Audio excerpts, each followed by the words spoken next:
മിസ്സാണ് ഹിന്ദിയാണ് എടുക്കുന്നത്. വരും നമുക്ക് കുറച്ചു നേരം ഹിന്ദി പഠിക്കാം അല്ലെ. അപ്പൊ നമ്മുടെ ഓരോ ബേസിക്സ് ആയിട്ട് പഠിച്ചുകൊണ്ടിരിക്കുകയായിരുന്നു. നമ്മുടെ ഗ്രാമറിലെ ഏറ്റവും ഇമ്പോർട്ടന്റ് ആയിട്ടുള്ള ഒരാളായിരുന്നു വിഭക്തി പ്രത്യയം എന്ന് പറയുന്നത്. സ്വന്തമായിട്ട് ഒരു സെന്റൻസ് എഴുതണമെങ്കിൽ നമ്മൾ എന്ത് പഠിച്ചിട്ടുണ്ടാവണം? വിഭക്തി പ്രത്യയം പഠിച്ചിട്ടുണ്ടാവണം. അതൊക്കെ നമ്മൾ പറഞ്ഞ കാര്യമാണ്. അപ്പൊ അതിൽ ഓരോ വിഭക്തി പ്രത്യയങ്ങളായിട്ട് നമ്മൾ പറഞ്ഞുകൊണ്ടിരിക്കുകയായിരുന്നു. നമ്മൾ പറഞ്ഞതാണ് മേ പർ കെ ലിയെ, ഇതൊക്കെ നമ്മൾ പഠിച്ചതാണ്. ഇതൊക്കെ നമ്മൾ ടോട്ടൽ എത്ര വിഭക്തി പ്രത്യയം ഉണ്ട് എന്നുള്ള കാര്യമാണ് അല്ലെ. അപ്പൊ അതിൽ സേയും മേയും പരും കേലിയും ഒക്കെ നമ്മൾ പഠിച്ചു. ഇനി ഇന്ന് നമ്മൾ നോക്കാൻ പോകുന്നത് കോ എന്ന് പറയുന്ന വിഭക്തി പ്രത്യയമാണ്. കോ നമ്മൾ ഏതൊക്കെ സിറ്റുവേഷൻസിലാണ് കണക്ട് ചെയ്യാൻ പോകുന്നത് എന്നുള്ള കാര്യമാണ് പഠിക്കാൻ പോകുന്നത്. പിന്നെ മിസ് പറഞ്ഞിട്ടുണ്ടായിരുന്നു, ഈ പഠിക്കുന്ന സമയത്ത് നമ്മൾ എന്ത് പഠിക്കുക? മാതൃഭാഷയിൽ പഠിക്കാൻ വേണ്ടി നോക്കുക വിഭക്തി പ്രത്യയം. കാരണം ഇംഗ്ലീഷിൽ പഠിച്ച് നമുക്ക് കണക്ട് ആവത്തില്ല. എപ്പോഴും മലയാളത്തിൽ തന്നെ പഠിക്കാൻ വേണ്ടി നോക്കുക. എന്നാൽ മാത്രമേ നമുക്ക് എന്ത് ചെയ്യാൻ പറ്റുള്ളൂ? കണക്ട് ചെയ്യാൻ പറ്റുള്ളൂ. നമ്മുടെ വേർഡ്സ് മലയാളത്തിൽ എന്താണ് ഒരു സെന്റൻസ് ആലോചിക്കുകയാണെങ്കിൽ അതെങ്ങനെ ഈ ഒരു രീതിയിൽ മക്കൾ എന്ത് ചെയ്യുക? അത് ഹിന്ദിയിലേക്ക് മാറ്റി എഴുതാം, ബുദ്ധിമുട്ടുള്ള മക്കൾ കേട്ടോ. അപ്പൊ ശ്രദ്ധിച്ചേ, നമ്മുടെ കോയുടെ അർത്ഥങ്ങൾ എന്തൊക്കെയാണെന്നാണ് നമ്മൾ ആദ്യം പഠിക്കേണ്ടത്. നോക്കിക്കേ, ക് ന് ലേ യേ ഇങ്ങനെ പഠിച്ചാൽ മതി. കുക്കിന് ലേ നേ യേ എന്ന് പഠിച്ചാൽ മതി. കുക്ക് ന് ലേ യേ നേ എന്ന് പഠിച്ചാൽ മതി. ഓക്കെ, ഇത് എവിടെയൊക്കെ എന്തൊക്കെ എങ്ങനെയൊക്കെയെന്നാണ് ആദ്യം പറയാൻ പോകുന്നത്. നോക്കാം, അവൾക്ക് നമുക്ക് പറയണമെങ്കിൽ നമ്മൾ കോയാണ് ഉപയോഗിക്കുക. ഹിന്ദിയിൽ അവൾക്ക് നോക്കുക ഉസ്കോ എന്നാണ് നമ്മൾ പറയുക. അതേപോലെ തന്നെ അവന് എന്ന് പറയുകയാണെങ്കിൽ നമ്മൾ ഉസ്കോ എന്ന് തന്നെയാണ് ഉപയോഗിക്കുക. ഓക്കെ, നമുക്ക് എങ്ങനെ എടുക്കാം? കുട്ടൂസന് എന്ന് നമുക്ക് പറയണമെങ്കിൽ കുട്ടൂസൻ കോ എന്നാണ് നമ്മൾ ഉപയോഗിക്കുക, കുട്ടൂസന്. അതേപോലെ എന്താണ് അവളെ എന്നുള്ളതിന് നമ്മൾ എന്ത് തന്നെ ഉപയോഗിക്കുക? ഈ കോ തന്നെ ഉപയോഗിക്കുക. അവനെ അല്ലെങ്കിൽ കുട്ടൂസനെ, അമ്മുവിനെ, നെ എന്നുള്ള സൗണ്ടിന് വേണ്ടിയിട്ട് നമ്മൾ കോ തന്നെയാണ് ഉപയോഗിച്ചു കൊടുക്കുക അല്ലെ. അല്ലാതെ എന്താണ് അവരുടെ പേര് മാത്രം കുട്ടൂസൻ ദേക്കോ എന്ന് പറഞ്ഞാൽ ശരിയാവത്തില്ല. കുട്ടൂസൻ കോ ദേക്കോ, കുട്ടൂസനെ നോക്കൂ, നെ ആ കണക്റ്റിംഗ് വേർഡ് നിർബന്ധമായിട്ട് നമ്മൾ ചേർത്ത് കൊടുക്കണം അല്ലെ.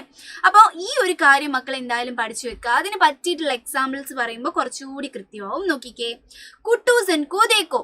സാധാരണ ലെവലിൽ നമ്മൾ എന്താണ് ഒരാളെ നോക്കൂ എന്ന് പറയുന്ന സമയത്ത് നമുക്ക് എന്ത് വേണം? കണക്റ്റിംഗ് വേർഡ് ആയിട്ടുള്ള കോ നമ്മൾ നിർബന്ധമായിട്ട് ഉപയോഗിക്കണം. കുട്ടൂസനെ നോക്കൂ, നെ, കുട്ടൂസനെ. ഓക്കെ, കുട്ടൂസൻ കോ ദേക്കോ എന്നാണ് നമ്മൾ എഴുതുന്നത്. അതേപോലെ മായയെ നോക്കൂ എന്ന് നമ്മൾ പറയുകയാണെങ്കിൽ മായയെ എന്നുള്ള അവനെ എന്നുള്ളത് ഉപയോഗിക്കുന്നത് അല്ലെ. അപ്പൊ നമ്മൾ എന്ത് ചെയ്തു? മായ കോ ദേക്കോ. ഓക്കെ, അതേപോലെ മൂന്നാമത്തെ കുറച്ച് വ്യത്യാസമുണ്ട്. ഉസ്കോ ദേദോ, അവൾക്ക് കൊടുക്കൂ. ഇത് എനിക്ക് വേണ്ട, അവൾക്ക് കൊടുക്കൂ. ഉസ്കോ ദേദോ എന്ന് നമ്മൾ പറയാണ്. ഉസ്കോ ദേദോ എന്നാണ് നമ്മൾ പറഞ്ഞിട്ടുള്ളത് അല്ലെ. ഓക്കെ, ഒരു ചെറിയ കാര്യം കൂടി മിസ് പറയാം ഇവിടെ. ഉസ്കോ എന്ന് പറയുന്നത് നമ്മുടെ വഹ് പ്ലസ് എന്താണ്? കോ ആണ് കേട്ടോ. ഓക്കെ, എന്താണ്?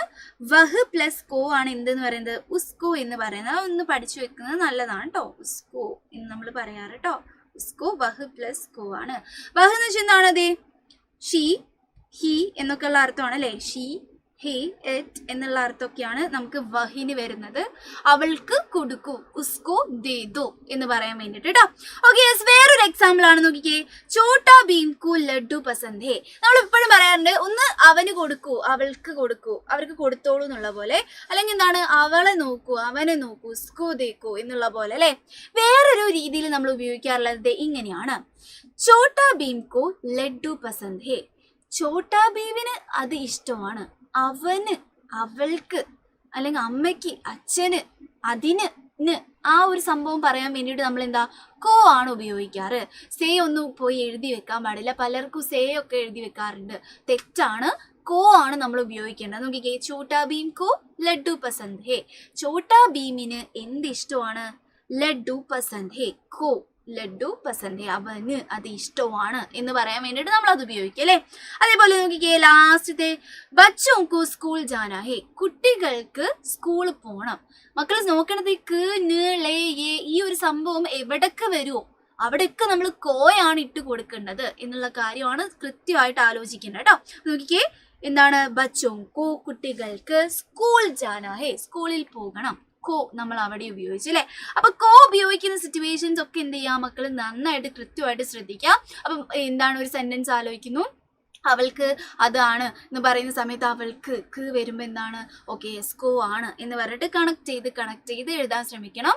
സേയോ നേയോ അങ്ങനെ എന്താണ് വേറെ ഒരു എന്തും വിഭക്തി പ്രത്യയം എഴുതി വെക്കാൻ പാടില്ല. കോ ആണ് എന്നുള്ള കാര്യം ആലോചിക്കുക. Okay yes. അപ്പോൾ ഇതേപോലുള്ള കുഞ്ഞു കുഞ്ഞു കാര്യങ്ങളായിട്ട് മിസ് ഇനിയും വരുന്നതായിരിക്കും. Bye bye.